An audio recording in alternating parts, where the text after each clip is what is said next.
Monday morning. It's a dreary Monday morning. Maybe you're looking for some inspiration, and we hope you find some in our next interview. Continuing our series with this year's Athena Award finalists. And joining us now, Debbie Johnson from the Children's Institute. Thanks so much for coming in. Thank you. We have so many questions about the Children's Institute to begin with. And congratulations, you're a 2015 finalist for the Athena Award. We've asked this of all the finalists.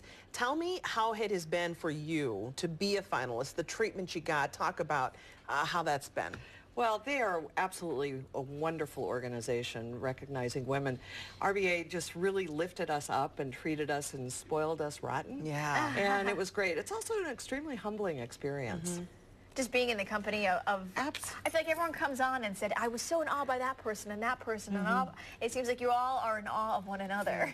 It's just wonderful to lift up good leadership in the community. Exactly, which is why we wanted to learn more about you all and invite you on. You're a California native. Yes, I am. And the work brought you here.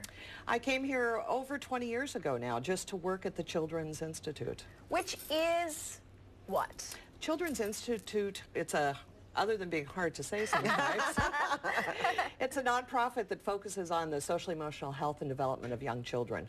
So we do a combination of research and program development, training and support for those that work with young children and families. Yeah. We don't do direct service, but we have a business-to-business model, so we help those in education, those in private practice, after-school programs, child care centers, those that come in contact with children. I'm reading your resume, and it's amazing. One of the things about being an Athena finalist is you learn about the other women. Mm-hmm. And as you said, it's very humbling because you see what these other women are up to and you think, oh my goodness, how could they possibly fit one more thing into their schedule? But you've done so many things here. You've got so many professional interests. You're obviously well credentialed and many degrees, but I find it interesting what you're working on now. Can you share that with everyone? Certainly. I started a year ago a master's in divinity program. So I'm actually working on eventually, hopefully, becoming a pastor at some point. Wow. What motivated you to want to do that and to take that on in addition to all the other work that you do? Well, actually, I think it's interesting. It's a real combination of the concept of serving and service in what I've done with, as a school psychologist in Children's Institute, working and looking at healthy development of children, but also a call for public ministry. In the Lutheran Church, we call it word and sacrament.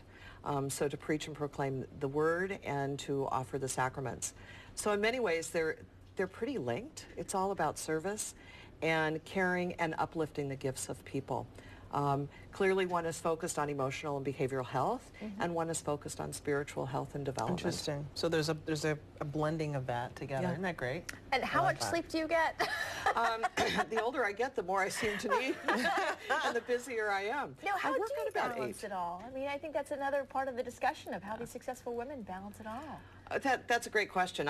Unfortunately, I had to give up some of the things that I'm really passionate about, like photography I enjoy doing, and I realize I've had to give them up. But what I've noticed in the last few months is moving more towards simplicity, and I have boxes around my house. I bring empty boxes around my house, and I look at something and I say, why do I have this? And it goes in a box. Jen. And I eventually get rid of it. So I think part of my balance is really getting rid of things that I have gathered that just kind of sit there.